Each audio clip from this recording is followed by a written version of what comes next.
I used to work as a mall Santa, but one boy's Christmas list made me quit.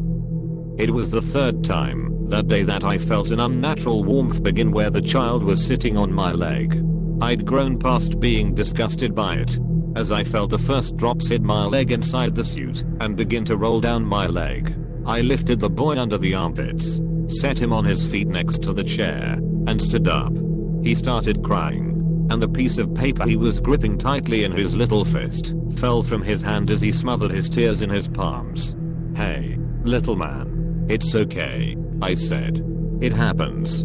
Let's get you to your mom so you can get cleaned up."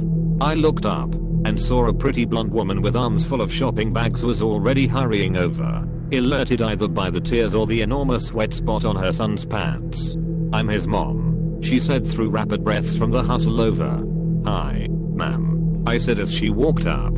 "It seems like we've had a bit of an accident." The mom's face flushed, clearly a bit embarrassed. "Oh, I'm so sorry. This has never happened before," she said. "It's really okay. Part of the job," I said, chuckling. The little dude was still bawling, which, I mean, fair. I generally don't love being covered in urine either, now not being an exception. I gave him my very best Santa head pat, and told him again that it was okay. "Please, Santa, you have to let us get you cleaned up," the mom said. "Really? It's okay. I've got spare pants in the mall supply closet, and I can wash down real quick in there, too," I told her. "Can I at least pay you for the cleaning costs?" I quickly glanced down at her hand and saw no rings. The mall already handles all of that. "But maybe you would let me buy you a drink sometime?" I asked, hope in my voice. I thought maybe I could turn this pee situation into something nice. After all, the mom smiled this adorable, bashful smile, some of the flush returning to her cheeks. "That would be lovely," she said. "But you better not tell Mrs. Claus." "Oh, don't worry. There's no Mrs. Claus," I said, laughing. She grabbed a slip of scrap paper and a pen from a purse buried under the shopping bags and scribbled down her phone number. "My name's Molly, by the way," she said. "Give me a call when you're finished here, Santa." She grinned and walked off. I was thrilled. I ended up getting washed up and changed and back out to work in just about 15 minutes. The rest of the day was pretty low-key. No more urine incidents. At the end of the day, I started helping tear down some of the parts of the North Pole scene that I sit in when I noticed a crumpled piece of paper. Remembering that Molly's boy had dropped his list when he came up, I absent-mindedly shoved it into my pocket to give to her when we met up again.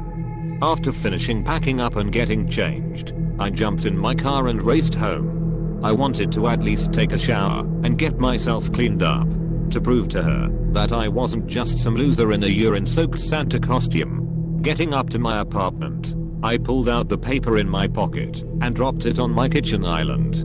Grabbing my cell phone, I spun a piece of paper with Molly's phone number on it so that it faced me and dialed her number. As the phone rang, I noticed some bright colors on the crumpled list to Santa. The little guy must have drawn a picture for the jolly, red-sweeted fellow. I pulled it closer to me and was about to take a look when I heard the line connect. "Hello?" I heard Molly ask. "Hi," I said cheerfully, absently pushing aside the drawing. "It's Santa." Molly laughed. "I've been looking forward to your call," she said. "I'm glad to hear it," I said. "Would you be up for having that drink tonight?" "Of course," she replied, a smile in her tone. She gave me the address of a favorite pub near her place. I promised to grab a quick shower and then text her when I was on my way. "Oh, and Santa," she said, right before I hung up. "Why don't you bring that Santa suit for later? You never know. I just might end up on your naughty list." She giggled, then hung up. "So you can be sure I packed the Santa outfit." I took a quick shower, with multiple dousings of soap, to prise the faint scent of pee from me. I figured that might be a turn-off for Molly. I mean, she's Santa suit kinky, but I'm not sold she's also golden shower kinky. Getting out and getting dressed in a hurry, I snagged my cell phone and Molly's son's list from the counter as I headed out the door.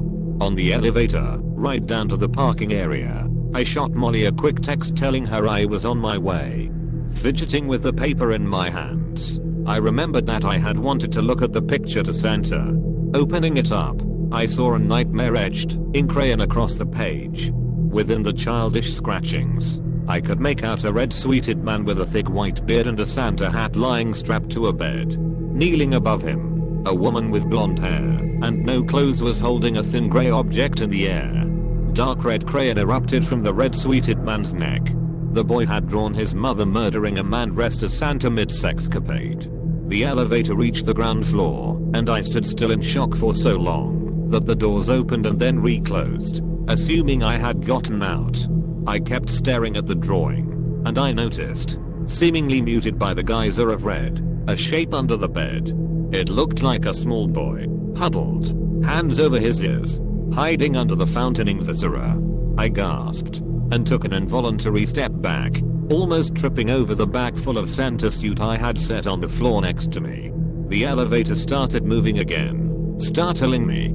I yelped. When the doors opened, it was at my floor, and I rushed out, bumping into my neighbor, who said something pissy to my back as they headed into the elevator.